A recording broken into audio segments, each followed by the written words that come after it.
control module, your ethanol sensor. This will analyze the percentage of ethanol in your fuel, and then it sends the data to this module. Comes with instructions.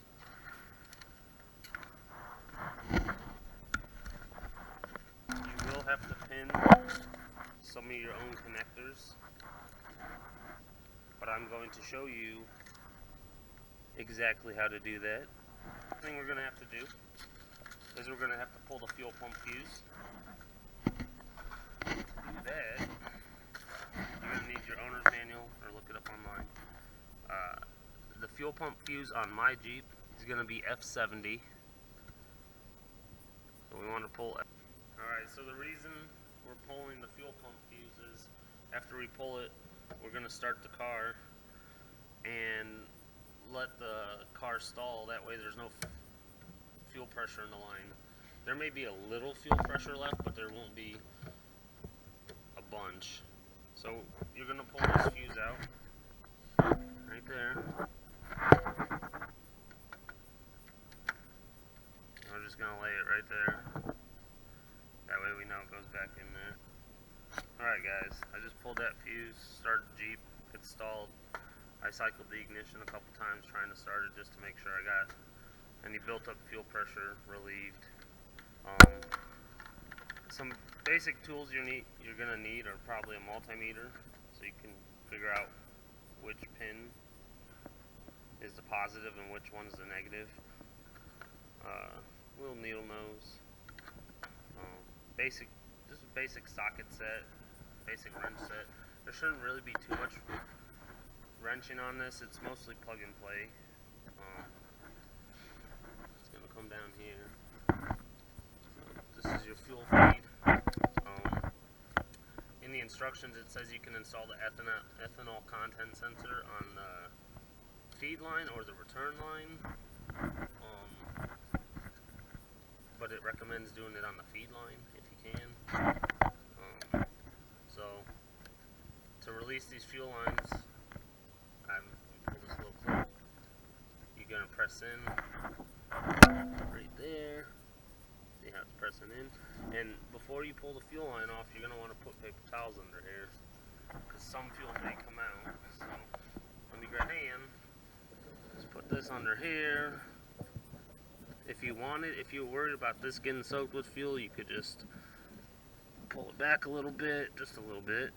Push, I usually push forward on these quick connects like this.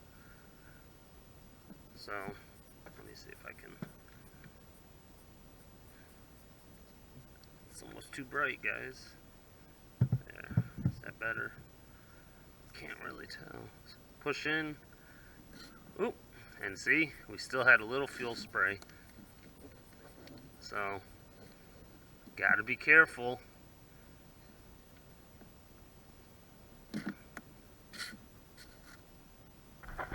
This locks in, you hear that click? Right there, right here. See I'm pressing in, and you see the tabs releasing on the side? Press in, push forward, and boom. So that's that one. And the other one,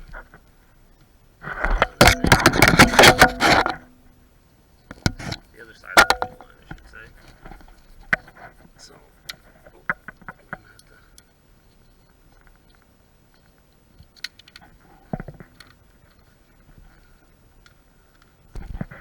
have to. Do your magic.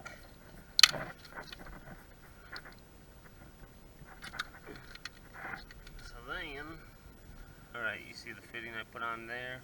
There's a straight fitting on the fuel feed line coming up. Now we just have to make sure that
see what I did there. I know my lighting sucks, I'm sorry. Alright. There's a 90-degree fitting coming off the fuel rail. A little short piece of hose, 2 hose clamps. The ethanol content sensor is going to be right here. And I got 90 at the end, and I'll follow this coolant line.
So, as you can see,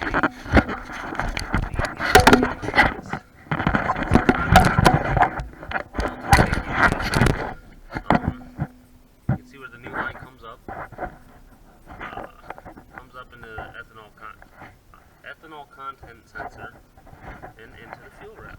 Now, I will say in another video, I'll show you how they make these lines, the nylon fuel lines. Well, they're like nylon with metal somehow. It's weird. I don't know. I'm not an expert. I'm just do auto body for a living and tinker on cars on the side. Alright, now that that's all, those clamps are tight. Don't want a fuel leak. That would be bad. Sorry for the shitty video quality. I don't do this often. Actually, I don't do it at all, really.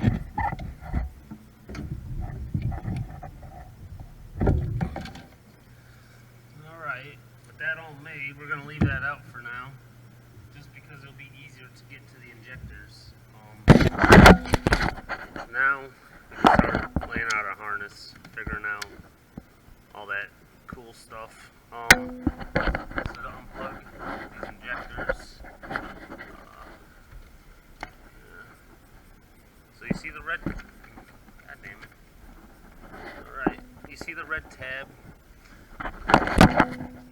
This red tab right here, that's a locking tab. You're gonna have to pull that back. So here's the hook tool. Try and do this one.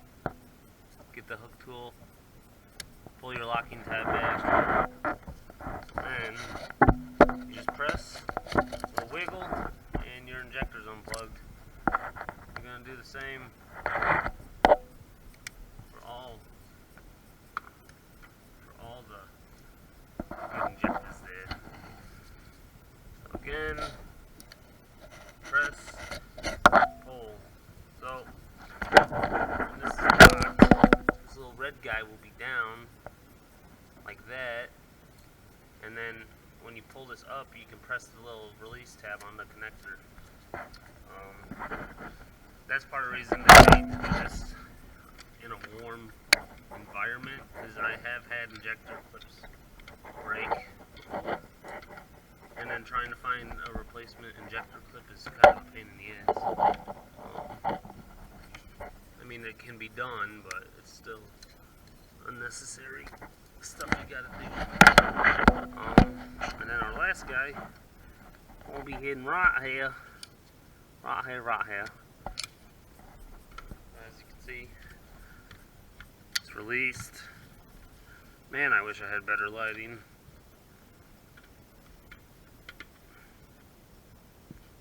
Then, my fat hand's in the way. This one may be a little harder to get to, but we got it. So, take that off. Alright. Okay.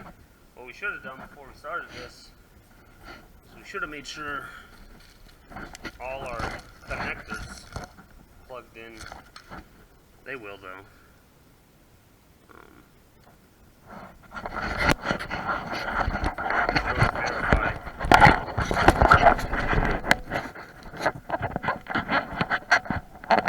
That's my bad. This is my first time making a tutorial video. So it'll plug in. So there we go. Now, from the instructions, from what I gather, is you're going to need a multimeter, which is this guy right here. And you want to put it to continuity, so when you touch the two test leads together, it should make a beep. So it's beeping. So from their instructions, the positive side should beep between the same colored wire or something. So basically, to find the positive, you just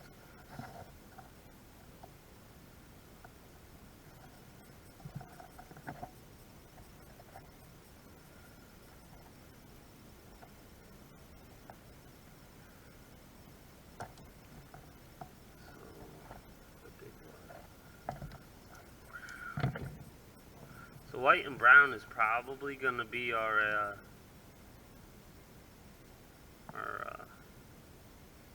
positive, because they said in the manual that it should be between all of them. In the instructions. It's not really.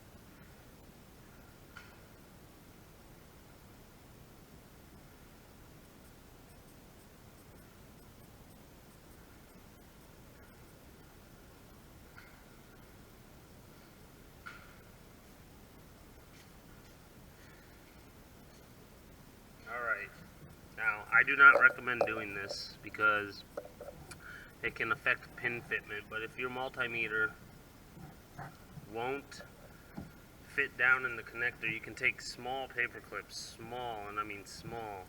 You don't want to have to jam them in because, you, like I said, you can affect pin fitment, like the tension on the pin, and then you'll get a loose connection, and then, so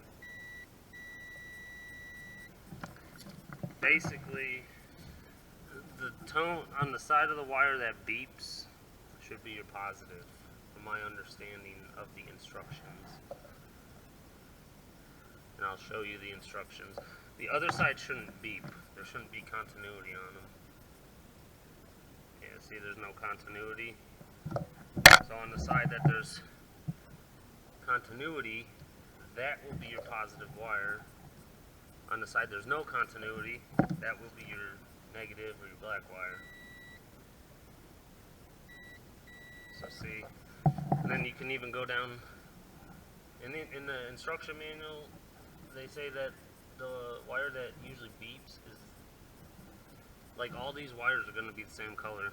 So that's another telltale sign, but they still want you to go through and test every single one just to be sure. So same thing here, right there. And I should say they do make special like pins for diagnosing like pin fitment issues. But you saw I didn't shove these in there hardcore. So the side that has continuity is this bottom wire, which is brown and white. So in theory that should be our positive.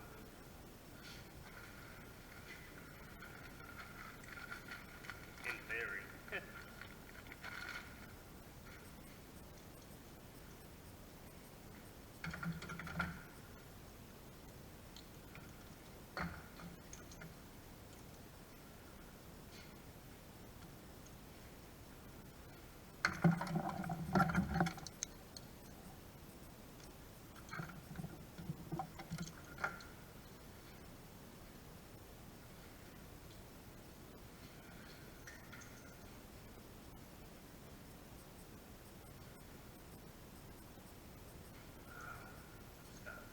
Instructions to show you.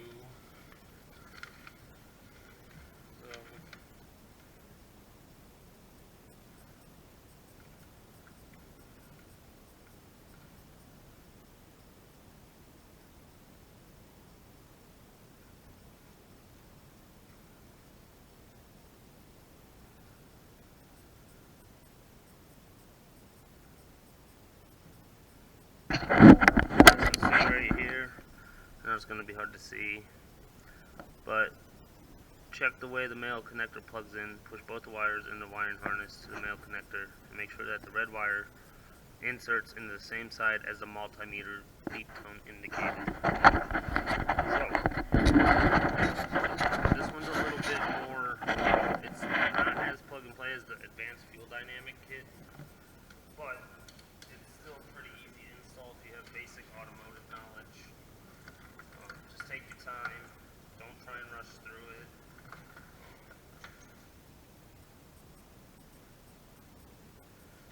You rush through it, you can fuck shit up.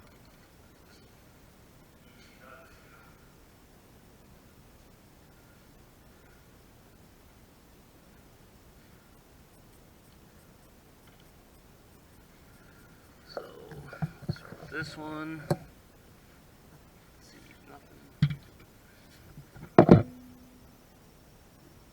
Bottom.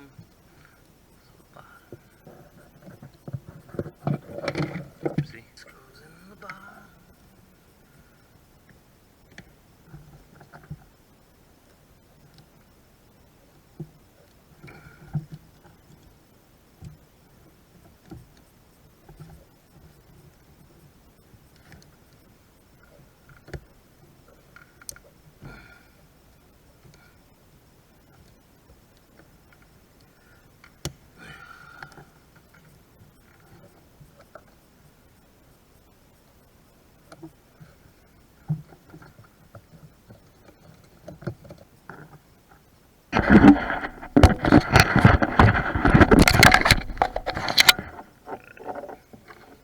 Here's how to pin your connector. So we already established that the red is on bottom here. This one up here.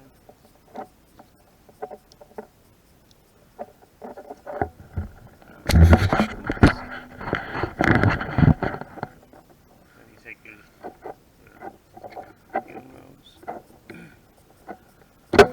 oopsie. Don't go too crazy like I just did. Alright guys, so camera died and I was too oblivious. So before I buttoned everything up, I just went ahead, kind of fucking spaghetti string the wires across the motor, half-assed my ground, and I started the Jeep, checked for fuel leaks right by the fuel lines. As you can see, there's no fuel leaks, so we're good there. Now it's just going to be cleaning up the wiring, zip tying it out of the way, and finding the spot for the control module. I haven't decided. I'm kind of thinking running it along this hose right here. and put it back behind this box here by the brake booster. You know, maybe double side tape it to this upper apron right here. I did run into an issue. I broke one of the extension leads because I'm an idiot. But I had terminals here, so I fixed it. But I'm gonna reach out to Eflex and get a replacement extension. Everything's working.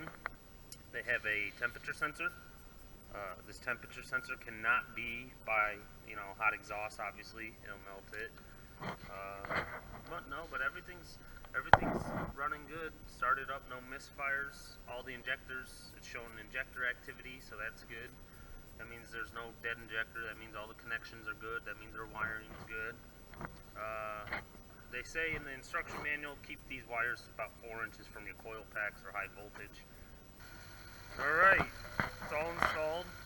This is just kind of sitting here for now. I'm going to make a bracket for it.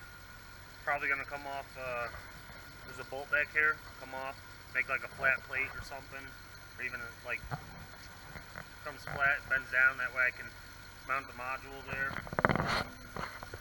You can see the wiring's pretty well cleaned up.